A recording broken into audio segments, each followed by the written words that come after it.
Bona vesprada. Abans de començar, vull donar els actors de la benvinguda a este acte solemne i plujós al mateix temps, que és la entrega de la medalla al mérito de Bellas Arts i professor Huelva. Bien. Ilustrísimo señor Albert Girona, secretario autonómico de Cultura, Educación y Sport.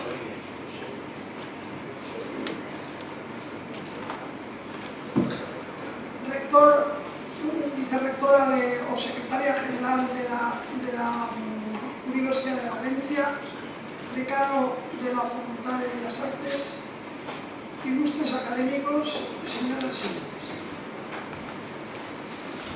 Una vez efectuada en el primer momento del acto, vamos a proceder a la lectura del acta del otorgamiento de la medalla al mérito de las Bellas Artes del excelentísimo señor don Román de la Calle. Para que esto se lleve a efecto, la secretaria general de la Real Academia de Bellas Artes de San Carlos, excelentísima señora doña Aurora Manero, va a proceder a la lectura del acta del nombramiento y del otorgamiento de la medalla oportuna a nuestro homenajeado. Cuando quiera, excelentísima señora.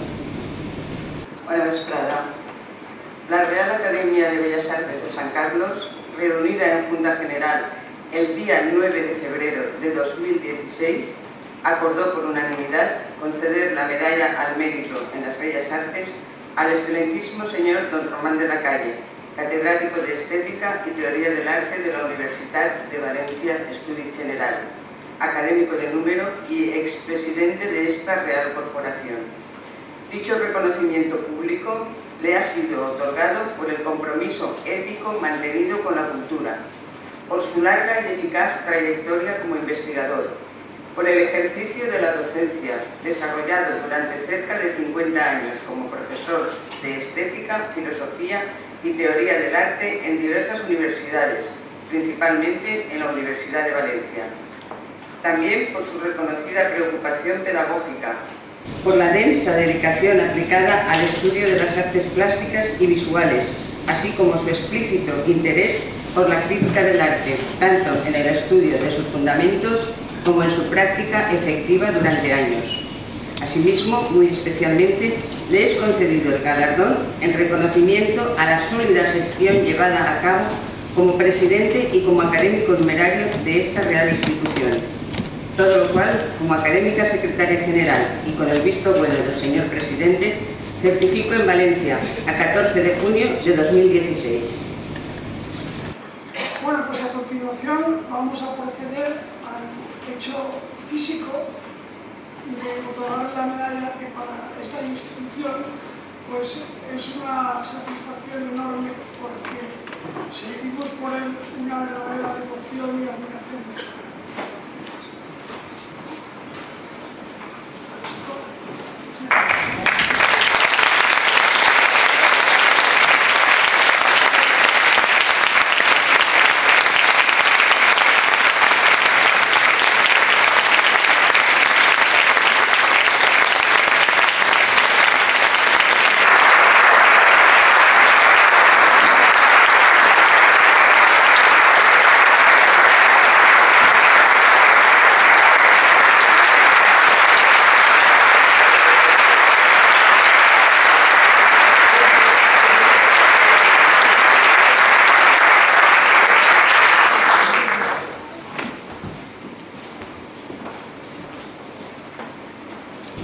Bueno, tras este momento realmente el más importante, vamos a tener en un primer interludio una actuación musical.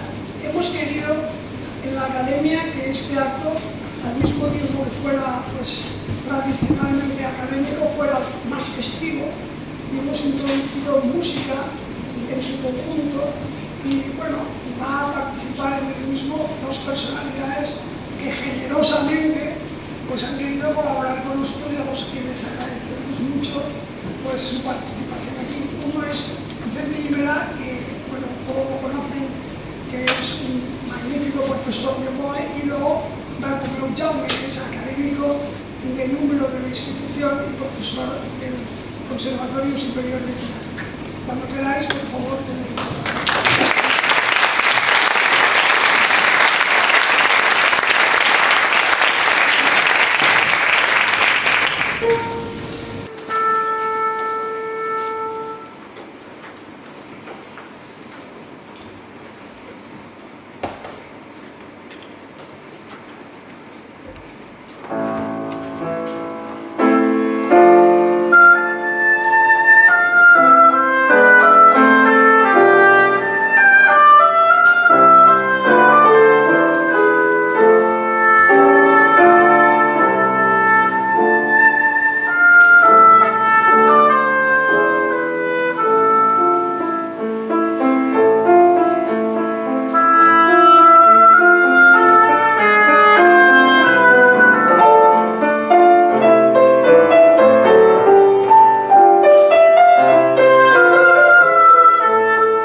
aprobará este nuevo ley.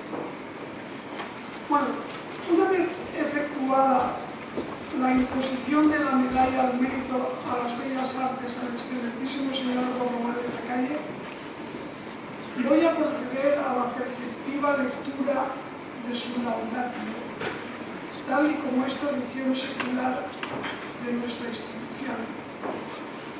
Permítanme, pues, que en su comienzo, a modo de prólogo, haga una escueta mención a mi primer contacto con el maestro al que en este acto rendimos homenaje. Conocí al profesor Román de la Calle en 1980, cuando tenía preparada la segunda edición de mi libro La pintura contemporánea del País Valenciano. Fue a través de la mediación de Joaquín Chavila y osado le pedí que hiciese la presentación de aquel sencillo volumen en la sala Parpalló de la calle de Landerer, que a la sazón dirigía con acierto Artur Heras. No era fácil que un profesor de la universidad apoyara un libro de arte escrito por un cirujano para él desconocido. Sin embargo, tras leerlo, supongo que a modo de apuesta, lo hizo con la generosidad que le caracteriza y, como ustedes comprenderán, me quedé muy sorprendido al mismo tiempo que gozoso por su inestimable apoyo. Vislumbrarán que, dadas mis particulares circunstancias de entonces, encontrar a un intelectual tan dispuesto a respaldar nuevas iniciativas investigadoras era una oportunidad inmejorable. En verdad, en vez de encontrarme con la prepotencia al uso de ciertos catedráticos de universidad que a menudo me veían como un diletante introvertido, fue capaz de dialogar conmigo carente de toda arrogancia, aceptando mis juicios por sí mismos, nunca señoreada.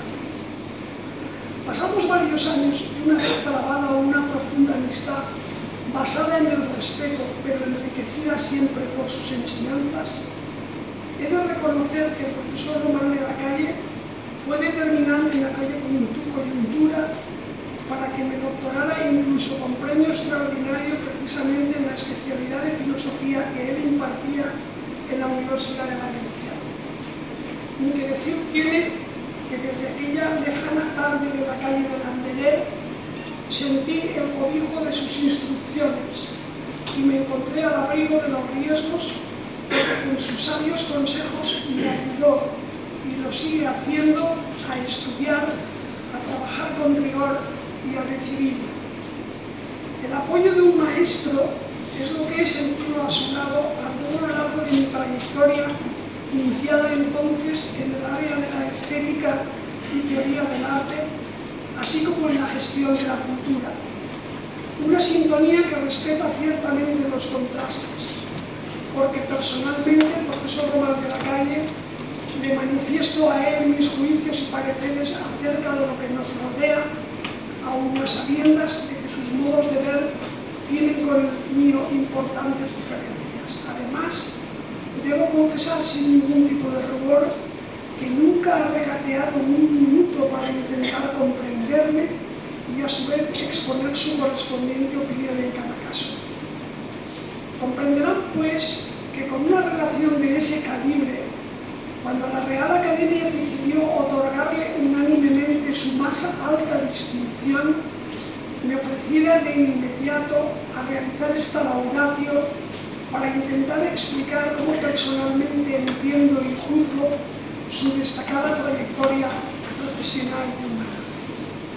Después de esta introducción esencialmente rememoradora, en vez de seguir con una interminable lista de sus relevantes valores curriculares, me van a permitir reconducir su prolongado itinerario académico hacia aquellos aspectos de su trabajo intelectual que a mí me han parecido especialmente destacados. Por una parte, voy inicialmente a subrayar su labor analítico-crítica respecto al conocimiento del presente y asimismo a referirme a la huella invisible en nuestra propia intrahistoria. A este respecto, quiero señalar que al poco de aquel primer contacto llegó a mis manos un volumen suyo que agrupaba una sucesión de ensayos presentados por aquel entonces en comunicaciones previas, titulado En torno al hecho artístico, publicado por Fernando Torres, una de las editoriales más prestigiadas durante aquellos años, atenta al arte y al pensamiento. Allí surgían profundas reflexiones acerca de la sociología del arte y sus vinculaciones con la estética, y ya apuntaba a conceptos que serán una constante a lo largo de todo su trabajo posterior. Concretamente escribía: la aproximación y colaboración entre la crítica, la historia del arte y la estética es imprescindible en el plano real de la investigación del hecho artístico. Era aquel un texto metodológico estructurado de un modo absolutamente racional, propio de un neoilustrado, que se desarrollaba en capítulos. La estética en la eventual crisis de la cultura artística. Hemos de recordar su carácter premonitor, porque estábamos en el inicio de la década de la posmodernidad. La metaestética, donde desarrollaba el binomio relacional arte-hombre, ámbito que al revisar el volumen he visto que subrayé cuando trataba acerca de la cientificidad estética, porque ahondaba en el camino de la aplicación metodológica del análisis, algo que me resultaba próximo por mi construcción mental fundamentalmente científica. En el libro irrumpía en el análisis de una particularidad que en sus aspectos formales parecía contrapuesta: la creatividad en la estética contemporánea, donde partiendo de la capacidad del sujeto se llegaba hasta la materialización final del objeto artístico. Un tema sumamente interesante, el de la innovación creadora, que ha abarcado debates desde los albores de la historia moderna, porque ya se discutió en efecto durante el lejano siglo XV, aunque lógicamente no como en el XX, a través de un discurso racional acerca de las manifestaciones humanas, sino entonces desde una perspectiva moral que pretendía dilucidar si el hombre poseía efectivamente legitimación para poder crear, partiendo de que el concepto de poesis durante la Edad Media fue un atributo exclusivo de la divinidad.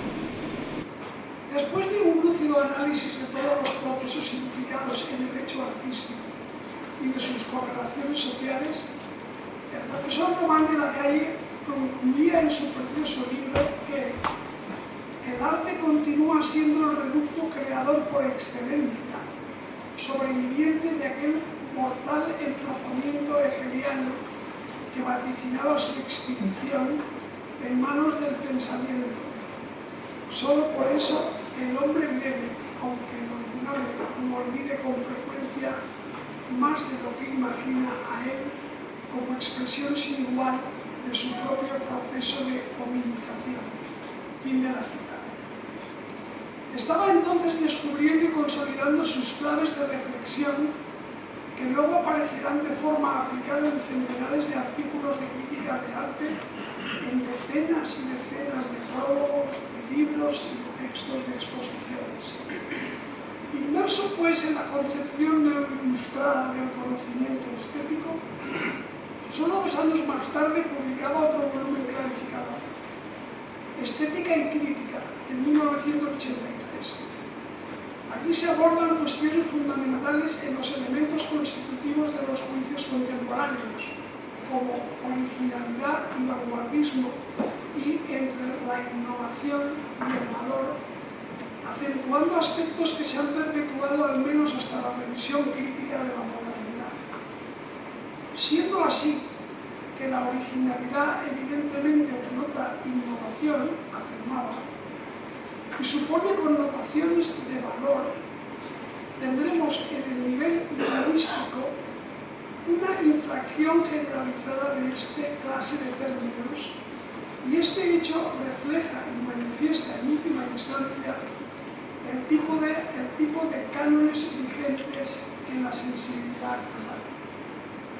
Todo, pues, un alegato teórico durante unos años en los que la teoría de la vanguardia todavía permanecía establecida, utilizando él una acertada apreciación analítica al emplear precozmente el término de inflación generalizada. En los primeros momentos de la evolución del pensamiento postmoderno, cuando se produce el primer revisionismo de los valores asentados. Se trata de conceptos que se siguen prolongando en nuestros días, si bien ahora sobrepuestos a condicionantes sociales mucho más accesorios y livianos, como la relación moda-mercado o la elaboración de ciertos productos artísticos fabricados tan solo para vender y tirar. A mi juicio, en aquellos libros perfilaban una clara proyección hacia el lector, pero asimismo toda una declaración desde la metodología, no solo de sus criterios, sino también de sus intenciones. Dando un salto cronológico, diré que unos lustros después de publicar En torno al hecho artístico, en 1981, es cuando apareció otro libro de reducido formato, pero sumamente interesante. Se trata de John Dewey, Experiencia estética y experiencia crítica, publicado en el 2001, en el cual el profesor Román de la Calle profundiza en la estética de este autor desaparecido en 1952. De toda la serie de sutiles puntualizaciones que nuestro homenajeado destaca del filósofo norteamericano, hay algunas que por su claridad me inclino a concretar. La crítica se justifica en función de los posibles aportes que desarrolle en aras de orientar, enriquecer o intensificar la experiencia estética, y asimismo la crítica se desarrolla y justifica como función mediadora e interviniente en la elaboración de otros discursos a los cuales se halla estrechamente vinculada. Como ustedes saben, John Dewey fue uno de los pensadores más importantes de la primera mitad del siglo XX, firme partidario de la formación del individuo, apostando que a través de su preparación y de su experiencia podía alcanzar una ciudadanía con capacidad de intercambio. Un ensayo, pues, sobre Dewey, en el que Román de la Calle resalta sus coincidencias, insistiendo en el carácter positivo de la función crítica elaborada en favor de la aportación de juicios a disposición de la libertad. He hallado, seguido y leído hasta 27 volúmenes publicados por nuestro homenajeado maestro, a sabiendas de que existen muchos más, cuya aproximación sería imposible en este acto, ni siquiera en sus matices más destacados, ya que es obligado a incidir en otros aspectos determinantes de su acción global.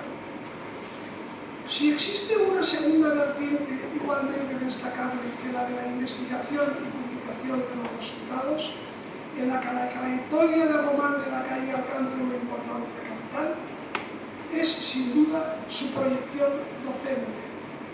Incluso me atrevo a reflejar que nada de lo que ha hecho, investigado o escrito ha estado ausente de esta determinación educativa, incluida la ya apuntada labor de crítica de arte o sus ingentes conferencias, participación en congresos y publicaciones.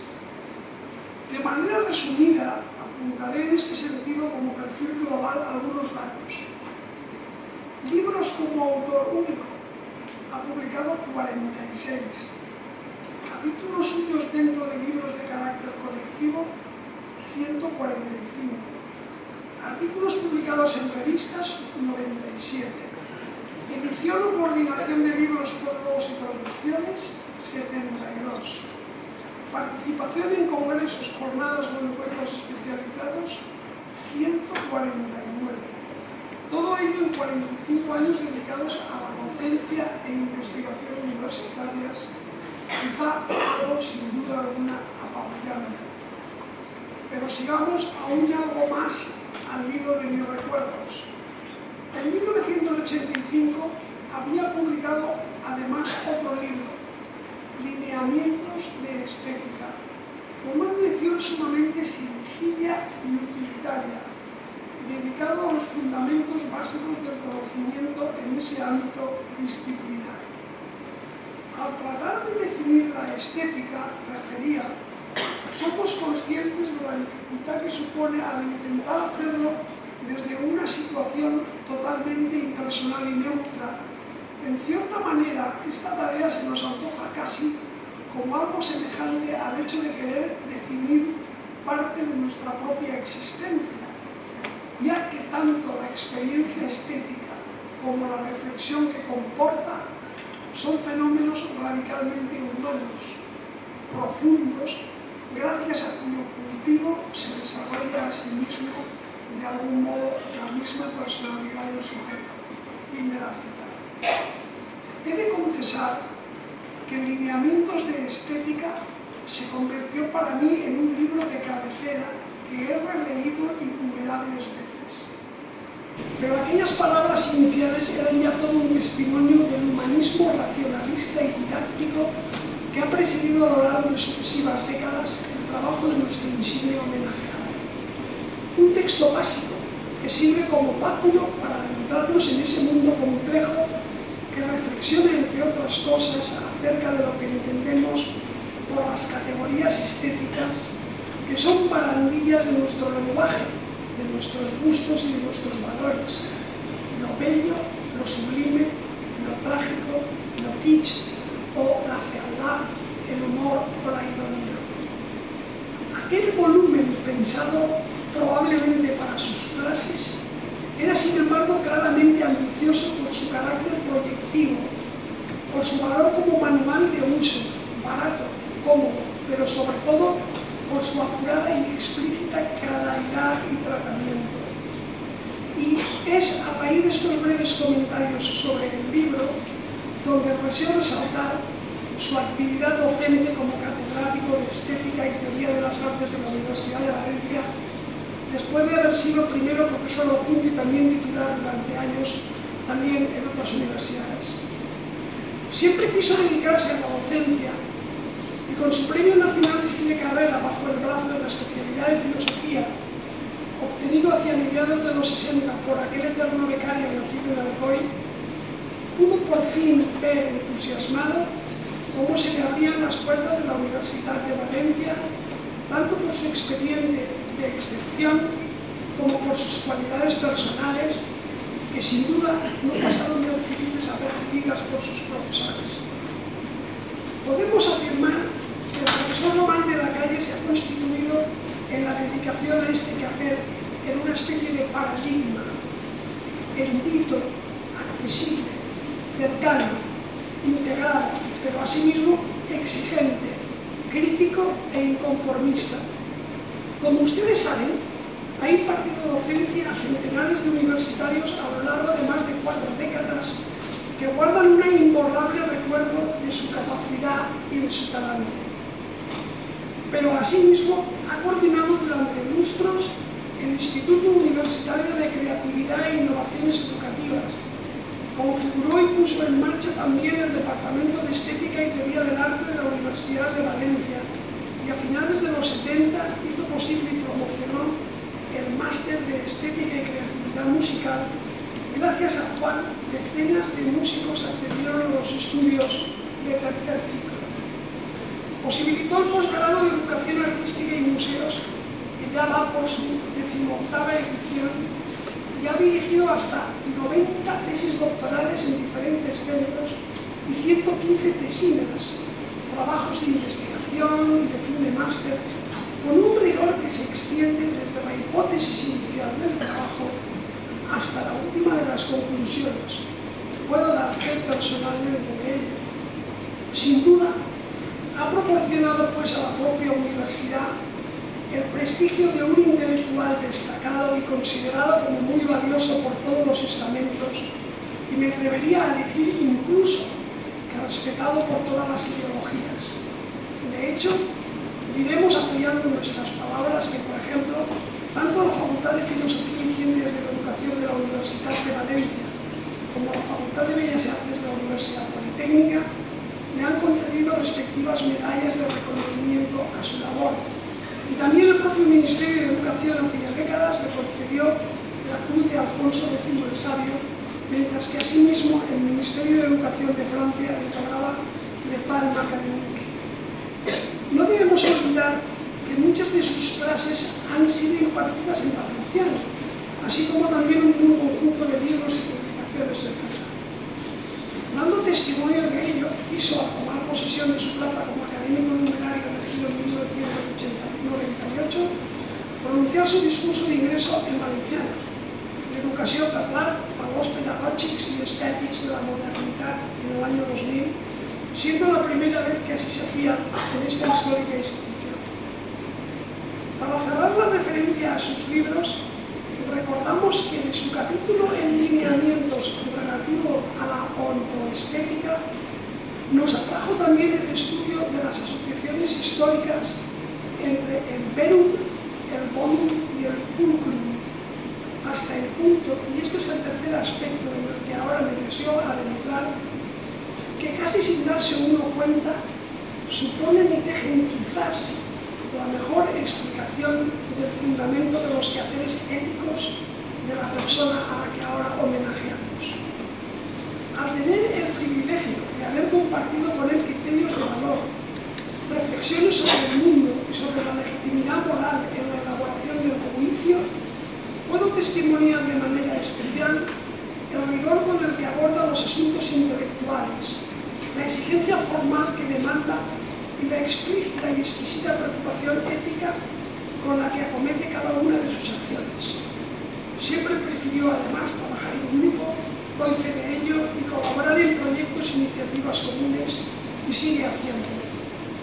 Todos sabemos lo que ocurrió en marzo del 2010, cuando en el momento de mayor prestigio del museo que dirigía, con éxito reconocido, se vio obligado a dimitir como director del MOVIN después de que le plantearan una situación de censura inaceptable, retirar una exposición en contra de sus acendrados principios respetuosos con la libertad artística y con la comercial.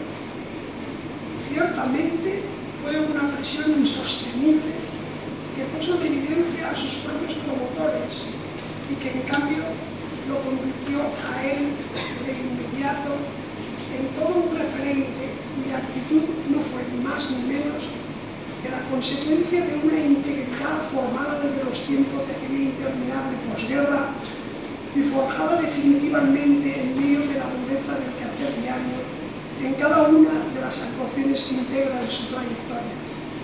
El premio a la libertad de expresión concedido por la Unión de Periodistas junto a Lidia Acena Mastra de Conocimientos ratificaron este difícil y ejemplar apartado de su vida. El siguiente punto al que quiero, aunque brevemente, detenerme es su labor como investigador. Como heredero ilustrado, ha profundizado en la contemporaneidad, analizando con detalle la obra de numerosísimos creadores valencianos hasta el punto de convertirse de nuevo en un referente por sí mismo para la construcción de nuestra historia inmediata en el futuro. Respecto a su campo de especialización, ha tenido, como es lógico, una atención más espaciosa dirigiendo, como bien referido y reconocido, colecciones de editoriales distintas en las que han cobijado trabajos innumerables estudiosos. Si bien él mismo ha extendido igualmente su atención profunda en otros campos, el pensamiento ilustrado, no en vano es especialista del siglo XVIII, el universo de la creación musical, el cine, tema al que dedicó a caballo entre los 60 y 70 su tesis doctoral, la museología, ha sido y es miembro de distintos patronatos del museo, las artes plásticas contemporáneas o la literatura. Es decir, todo un amplio abanico interconectado e interdisciplinar en cuyo centro se hallan las complejas huellas de la humanidad en 2007 fue elegido por unanimidad presidente de la Real Academia de Bellas Artes de San Carlos, sucediendo a otro personaje ilustre, el profesor y pintor Joaquín Michavila, de labor asimismo muy destacable, tuvo que acometer de inmediato decisiones difíciles e importantes para defender la independencia de la institución de intromisiones dispares. El paso del tiempo ha demostrado que de no haberlas efectuado con acierto y mano firme, la situación hubiese sido luego, es decir, ahora y en el futuro, mucho más complicada. Gracias a su visión y a su arrojo, la Real Academia pudo soslayar con acierto aquellas coyunturas. Bajo su presidencia se incrementaron ciertamente las relaciones con las universidades públicas valencianas, concretándose en diversas participaciones cristalizadas en una colección de volúmenes que han testimoniado a través de sus propios protagonistas lo acontecido en el arte valenciano de los últimos 30 años. También se desarrolló una suma de publicaciones acerca del estudio de las relaciones entre la cultura y la sociedad en la transición valenciana. Asimismo, el Archivo de Arte Valenciano, la ya centenaria publicación de la Real Academia, renovó su diseño e incrementó su difusión. Se acrecentó su patrimonio artístico con la agregación de numerosas obras de arte contemporáneo. Se incorporaron distintos académicos de número, cubriéndose puntualmente las plazas existentes, y en su conjunto se desarrolló un espíritu investigador que, además de su atención sobre la historia del arte, constitutivo de la esencia de las publicaciones académicas, se ocupó especialmente de la contemporaneidad, afirmando la importancia capital que en el espacio actual de la cultura valenciana representa una institución como la Real Academia de Bellas Artes de San Carlos, que va a celebrar su 250 aniversario. El académico doctor Don Román de la Calle ha sido, sin duda alguna, un maestro para muchas generaciones, un ejemplo que hemos encontrado afortunadamente en nuestro camino, un referente de la libertad insobornable, un humanista científico que abarca con brillantez un amplísimo arco de dedicaciones, un hombre que evidentemente ha ensanchado los horizontes de la cultura valenciana y una persona privilegiada que genera estados de opinión, asistiendo y colaborando con todas las posibilidades de su quehacer, para que tengamos presente nuestro imaginario colectivo y nuestras raíces, contribuyendo también positivamente a todo aquello que hace que nos sintamos profundamente humanos. Muchas gracias.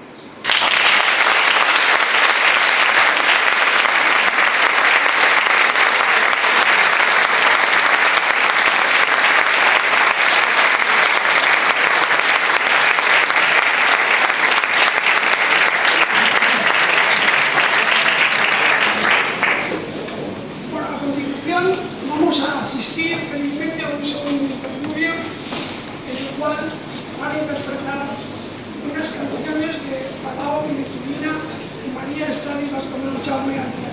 Cuando queráis.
considere como contestación oportuna de la obra que hemos presentado.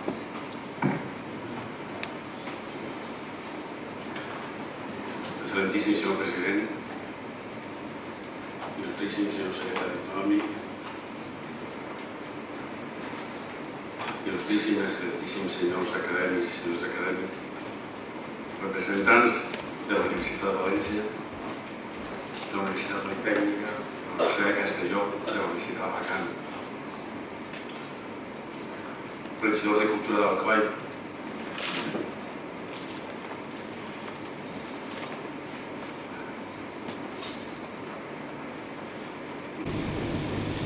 mentre s'acabava la intervenció musical, jo diria, ja em toca. De vegades és un tòpic dir, quan dona un guardó, una medalla, que ha estat la que més t'ha impactat. Jo crec que és com els fills, sempre és l'últim, el que més atrau. El fet de que siga la medalla de la Real Acadèmia donada per unanimitat, sens dubte, és un plus molt especial. Ara bé, aquesta medalla es va crear especialment per institucions i col·lectius, no només.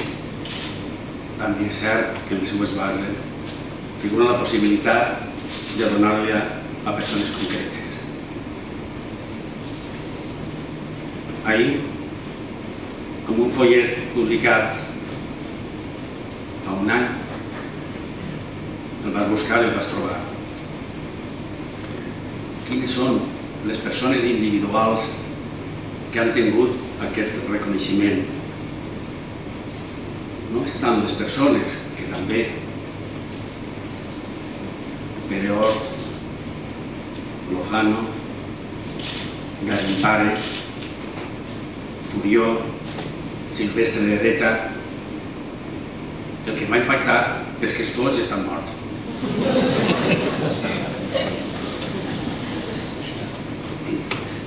No me n'havia donat fins ahir. I ara m'explica alguna observació de la meva dona. Tot és possible en Granada. I em dia, demasiados homenajes. Jo entenia que volia dir darrere d'això demasiados homenajes. Amb l'humor corresponent, vull començar agraint-li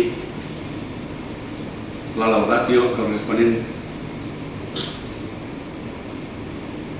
que jo tinc que dir que tenia. Mai saps si es quedarà en curs o llargs, com es diu habitualment. Jo crec que aquesta és la cosa mesurada. Malgrat que jo sempre quan parlen d'u dono la impressió que un no hi és. Com si no estava així, com si en algun moment fins i tot pensava que parlaven d'una altra persona.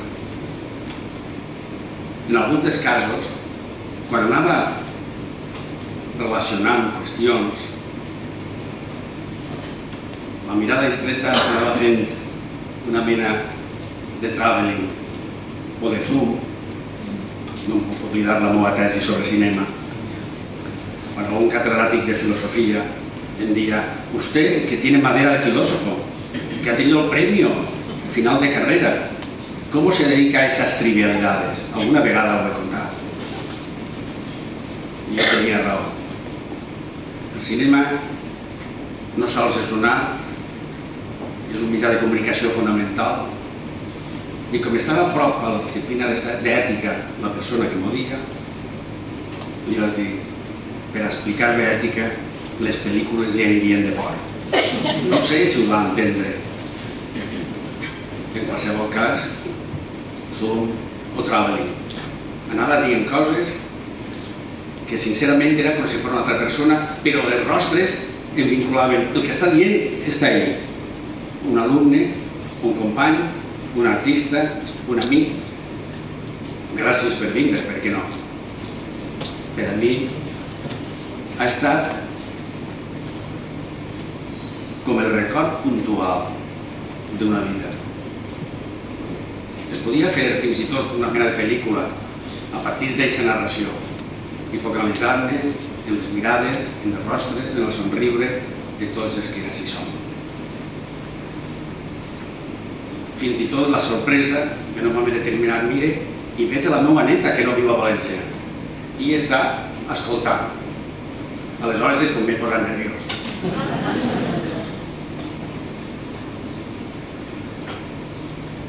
Què tinc que dir?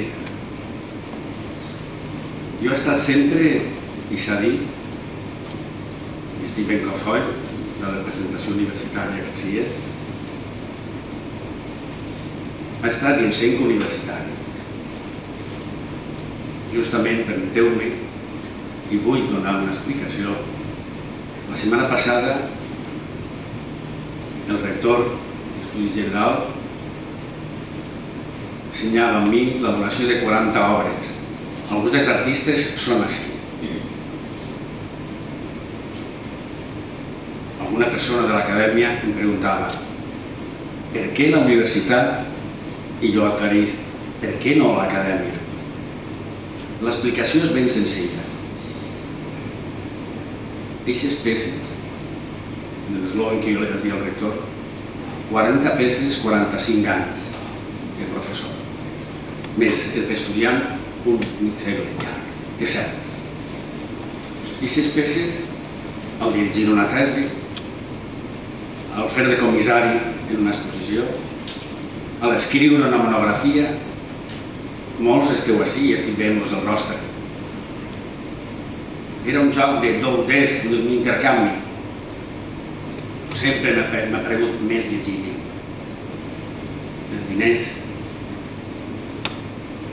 En qualsevol cas, aquestes 40 peces han estat tot aquests anys penjades en la universitat. Per a mi era fonamental que els alumnes, els professors, jo mateix, si ateníem a l'estètica, a l'art contemporani o al 18, quina esquizofrènia. Un especialista del 18 entusiasmat a l'art contemporani. Pot ser per això que farem director del moviment, de la il·lustració i de la modernitat. Quasi ho havien fet per mi. Rus, veisible. Volvamos a nuestros corderos. Aquestes peces havien estat penjades dècades en aquest espai. Alguns dels alumnes, al llegir-ho o al estar en l'acte, amb els ulls tancats deia, entrava, a la izquierda estava Carmen Grau, más allá estava, i anaven descrivint més al León al fondo les peces que al llarg de dècades han vist en l'aula. Què tenia que fer amb aquestes peces? A on millor que en el mateix lloc on havien estat 40 anys, o 45 anys, o 15 o 20, depenia del calendari cronològic de la seva arribada. Vas consultar la família i es va aparèixer esplèndid. Aquest és el motiu d'aquesta donació a la universitat. Farem que l'acadèmia es posi nerviosa, que esperi. Eixa era l'explicació que volia moralment donar. Quan tu ets senzill universitari, jo crec que la preocupació social i moral i l'atracció pel coneixement forma part de la nostra vida. Quan algú compara les situacions de 60, és la dècada dels meus estudis, i l'actual, i no falten comparacions, què pot saber de la realitat?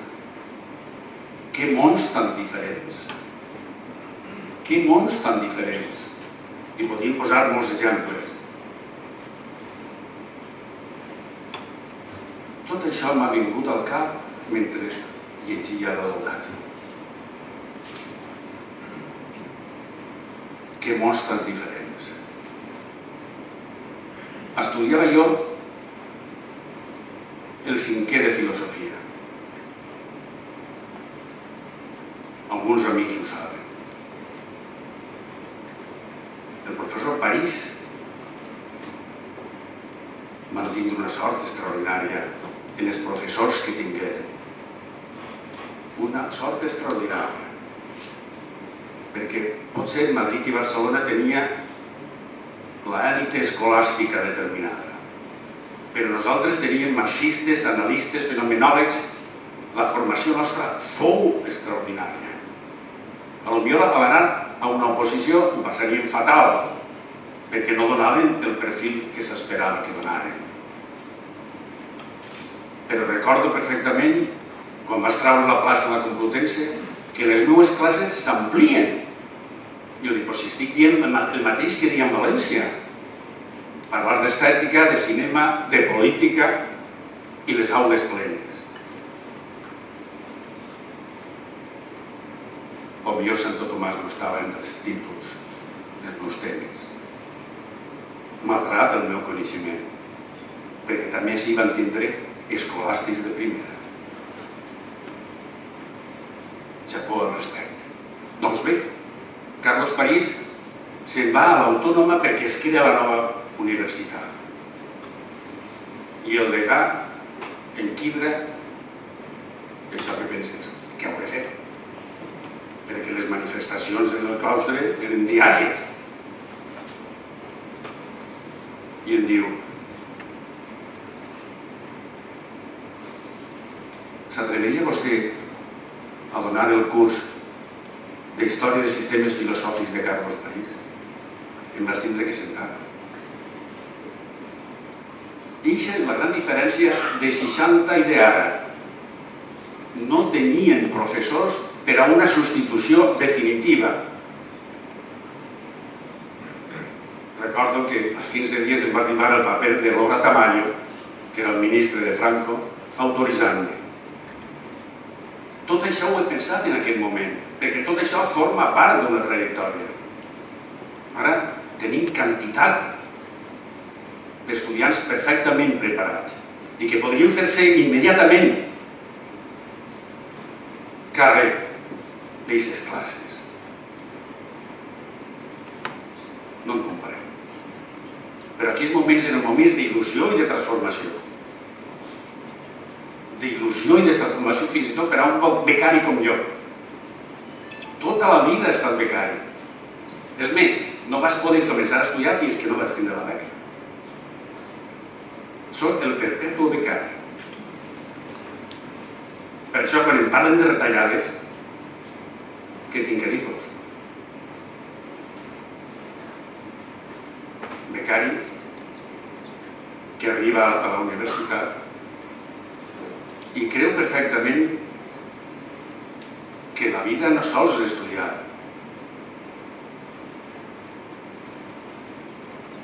Jo no coi feia teatre amb la Cazorla.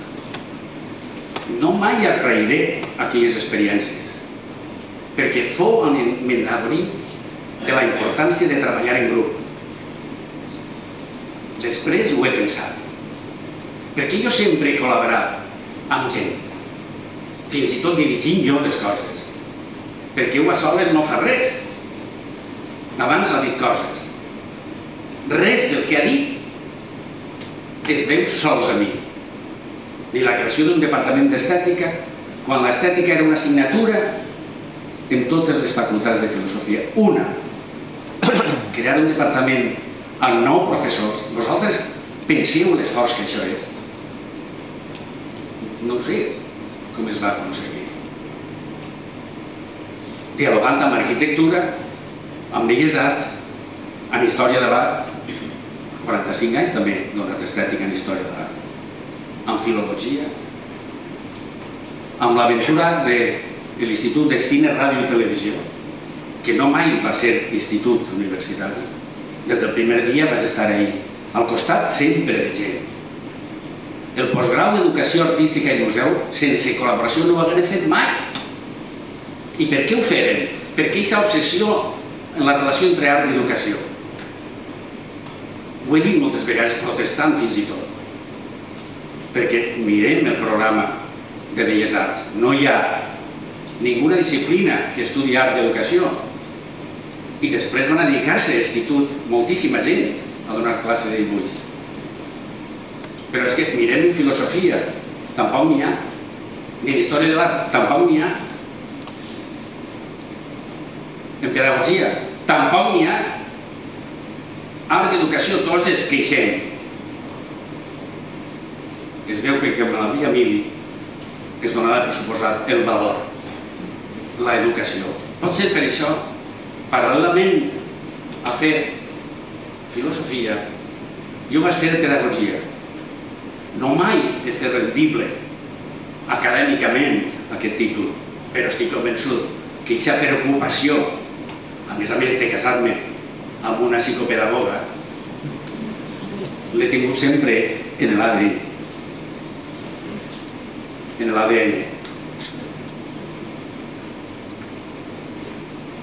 En aquest joc de la recerca.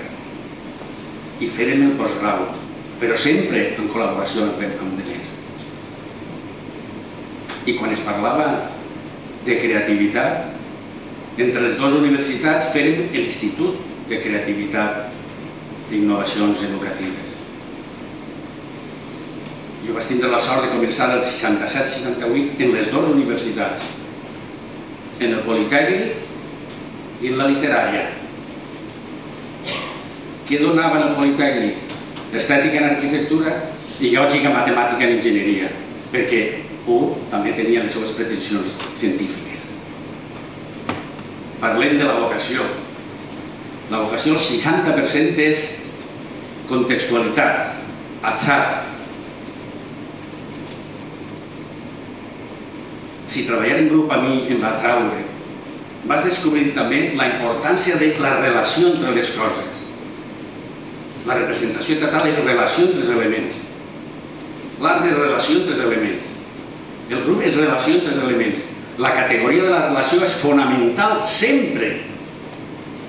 I la creativitat sorgeix justament en la xarnel·la de les interrelacions, on camps diferents dialoguen i la creativitat té el seu àmbit preferit, la seva especialitat concreta. Universitat, acadèmia, l'ingrés en l'acadèmia em va vindre, paradoxes de la vida, per la música. Fem un flashback. Tanto els ulls i em veig en el coll i no em meto l'Oslava. A mi m'anava molt bé el solfeu. I fins i tot me recordo un professor que em va dir: «Usted tiene madera de músico». I vaig fer un curs de piano. Però és que el curs del piano es pagava a banda. No vaig poder fer mai el segon curs. I la mala consciència de la música me la tornà a donar León Tello, el meu professor d'estètica, que encara viu i que respecto a tots els meus professors. Dirigia el conservatori, donava estètica i història de la música i també en filosofia donava estètica. La música per tot arreu. Això de vegades també és un problema. Fins i tot, aquesta interrelació entre les coses, entre imatge i paraula, perquè no sols el teatre, sinó el cinema de menut m'atreia. La relació entre la imatge i la paraula ha estat sempre per a mi un interrogant bàsic i fonamental de les meves recerques. I recordo perfectament, fill d'emigrants,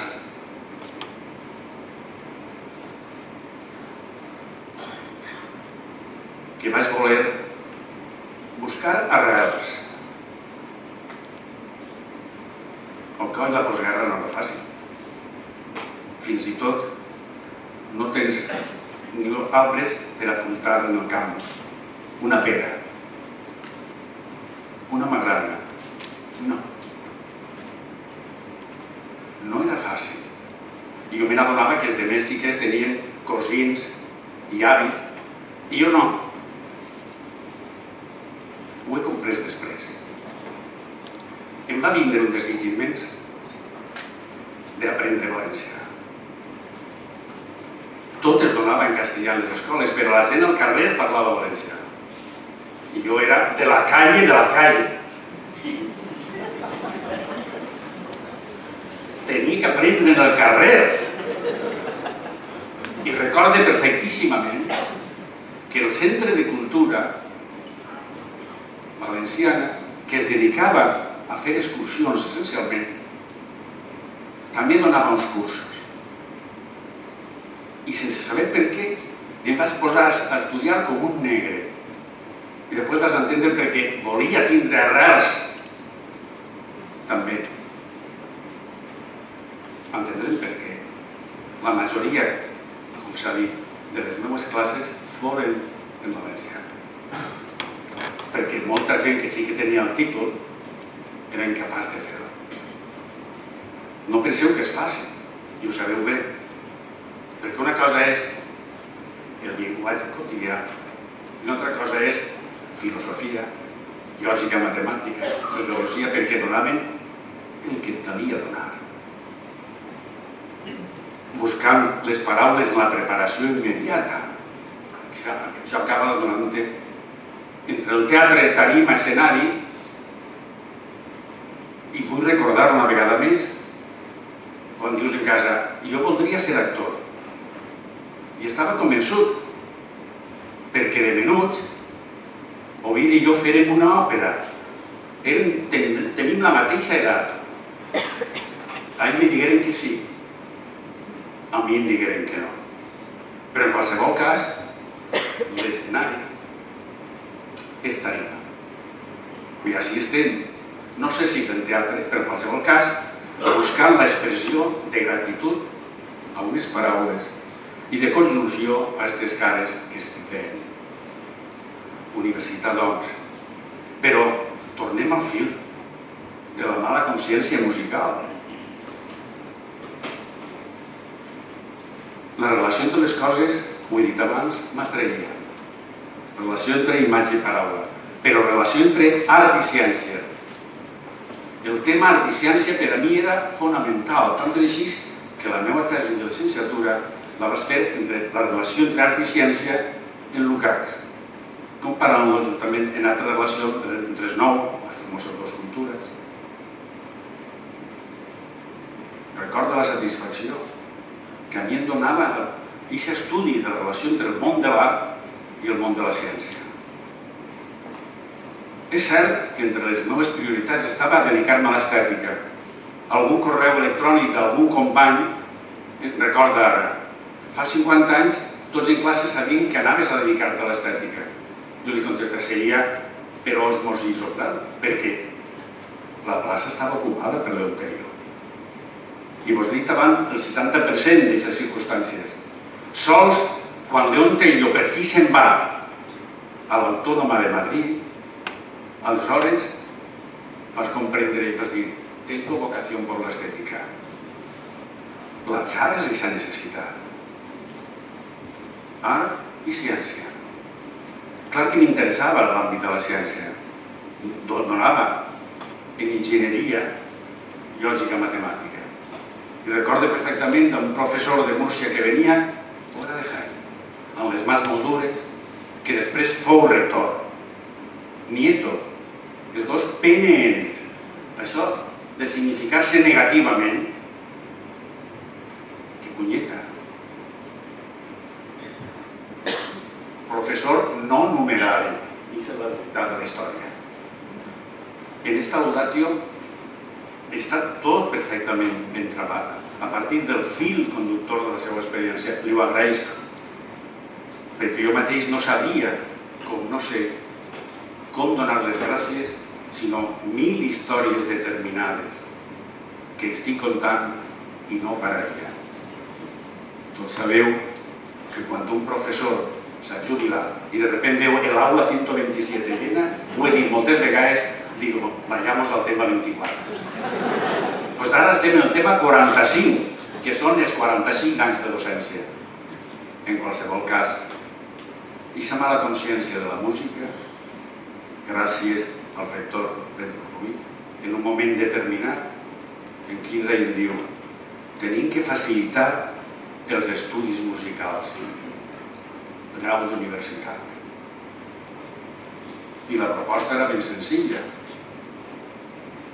Em diu: mira tots els programes de doctorat i ves triant les assignatures que es puguen totes juntes fer un màster. Un doctorat era exactament per a música. Jo vaig fer l'esforç i vas tornar a dir-li: tiro la tovalla. Ho he dit alguna vegada. L'única assignatura, jo donava en aquest moment també creativitat, podia servir, però l'única assignatura que jo vaig dir aquesta pot entrar era, ho he dit alguna vegada, la eufonia en la poesia grega. Toca. Com anava a dir que sí? Tenia que dir que no, o era enganyar. Però Pedro Ruiz insistia: apaña consiga. Tu, coste cero, toca. Pegant-li voltes en el llit, de repent jo plantejo: per què no fem un màster? I veig així persones que han estat al meu costat. Salvador Seguí ja mort, com tantes altres persones als que he dirigit l'estagi i avui no estan així.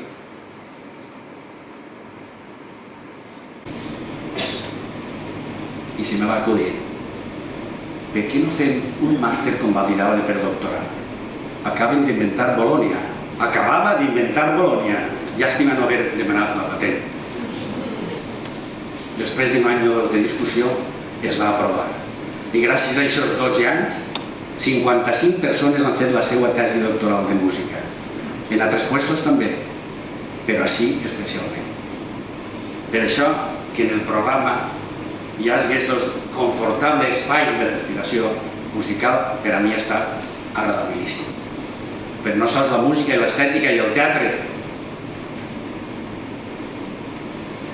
En els anys 68-69 començo a explicar cine en la universitat.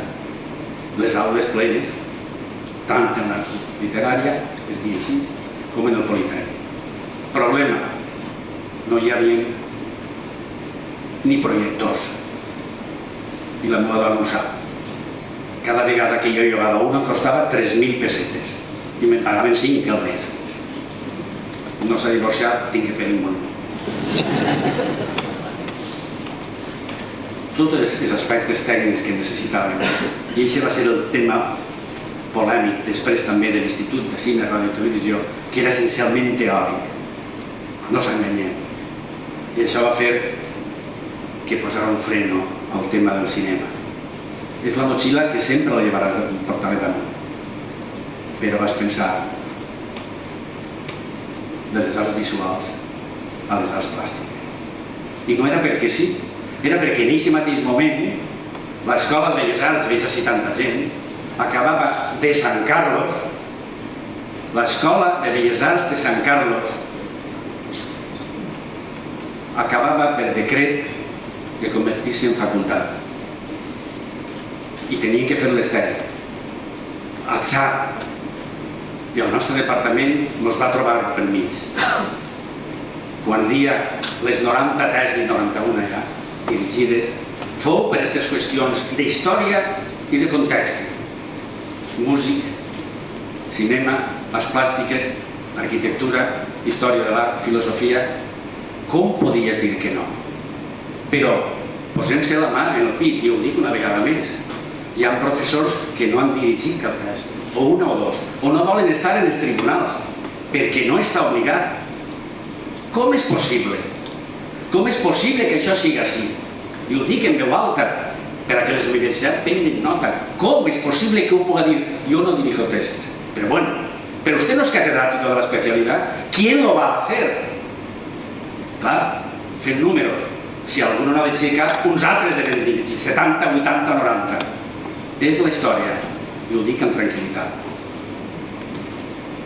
Perquè igual que hi ha una lliçó per a honorar, caldria ver una lliçó per a refugiar situacions determinades que n'hem viscut. Però d'aquestes qüestions ja veus que la meva dona fa així, i quan la meva dona fa així tens que anar tancant. En qualsevol cas, pedagogues, en qualsevol cas, amics meus, ha estat un fil més de la memòria. Gràcies per aquesta medalla. Gràcies. Fa un segle, Benedetto Croce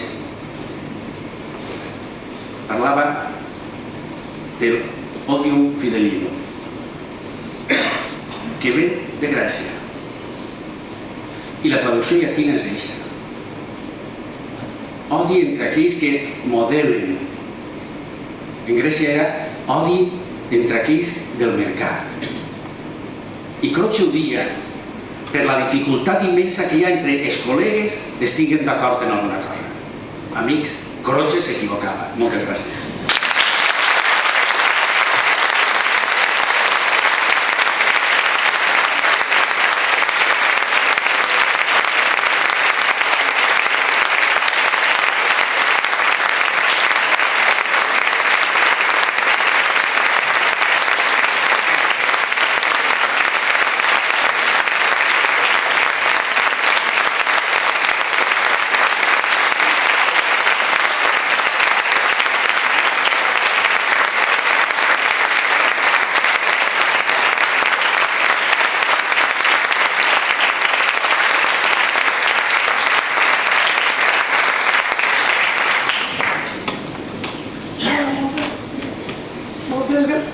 Moltes gràcies per la meravellosa, que més que contestació i resposta ha sigut declaració de tot el que ha sigut un món tan intens i tan emocionalment viscut. Ara hem de continuar l'acte i anem a fer un xicotet interludi musical en el que van interpretar Jacobo Christiansen Fowler i per també el Jaume també al piano, un parell d'obres, una obra de Granados i una de França.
Sí, para la Real Academia és sempre un honor i una satisfacció que els membres del govern valencià estiguem amb nosaltres.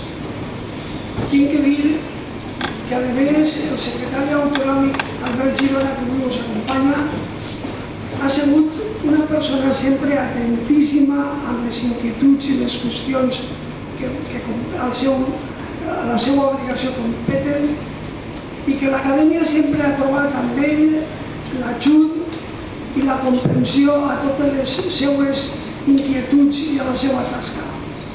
És per a nosaltres avui una gran satisfacció que pugui estar així i que tal quedat. Així que, com vull, estem esperant. Molt bé, gràcies. Bona vesprada, senyor president, senyor Romà de la Calle, senyores acadèmiques, senyors acadèmics, representants universitaris i amigues i amics. Jo tenia la convicció de que venia a un acte solemne, i així ha estat, però permetim-me també que d'alguna manera qualifique la impressió que he tingut després de tot l'acte cerimonial. Jo diria que estem davant d'un acte entranyable, gojós i just. Entranyable perquè no hi ha més que veure l'estima de les persones que estan avui així, les persones que s'apleguen a la sala, per cert, una sala plena de vagó, veure les cares, veure d'alguna manera els ulls, les mirades de complicitat de les persones que estan avui així i que mostren certament un carinyo i una estima per Román de la Calle. Gojós també per l'alegria compartida d'estar esta ja vesprada, quasi nit, amb tots vostès i veure d'alguna manera el caliu i els aplaudiments i el que destila l'acte. I finalment, és un acte just. Román ha dit que tenia la impressió que havia faltat ja, que els actes se fan quan una persona ha faltat. Una persona que estima molt sempre em diu que les flors en vida, les flors en vida. Jo crec que els homenatges també haurien de ser en vida.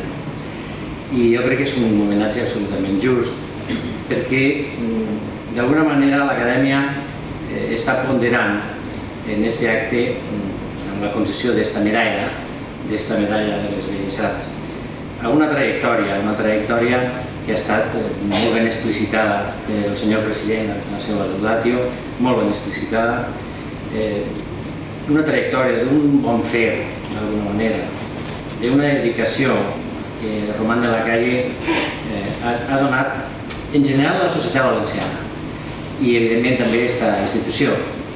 En un moment difícil, el 2007, passarà a la història per ser l'any de la crisi i per tant ha conviscut la seva presidència en moments difícils, moments ombrívols, difícils, en el que el diàleg ha estat també complicat en les institucions, que ja ho sap. Una persona que té una trajectòria intel·lectual, humana, jo diria que exemplar, és un honorable professor de la universitat que compartim, i jo també soc docent d'aquesta mateixa universitat, és en definitiva un mestre, i una persona compromesa, una persona que d'alguna manera atesora una gran bondat, una bondat exquisita, i finalment crec que també és una persona que ha mostrat una inqüestionable moralitat pública. Això també és important en els temps que corren. En definitiva, estem davant del que els catalans dirien un homenot. És una paraula que a mi no m'agrada massa perquè té unes connotacions sexistes que no venen al cas. Jo soc de la Ribera i a la Ribera, en l'àmbit rural valencià, tenen una paraula per a definir molt bé, que és una personalitat. Em diuen, aquesta és una personalitat, estic davant d'una personalitat. Dic que és una personalitat. I per això no tinc més que, d'alguna manera, expressar així el respecte de la institució que representa, que és la Generalitat Valenciana, i en aquest cas també al conseller Vicent Marçà, mostrar els meus respectes a tota la trajectòria que ha fet de Román de la Calle Viesi i també expressar la meva felicitació més sincera per el guardó. Per tant, volia acabar simplement donant-li gràcies a Román de la Calle per tantes coses i també mostrant-li la meva enhorabona. Gràcies.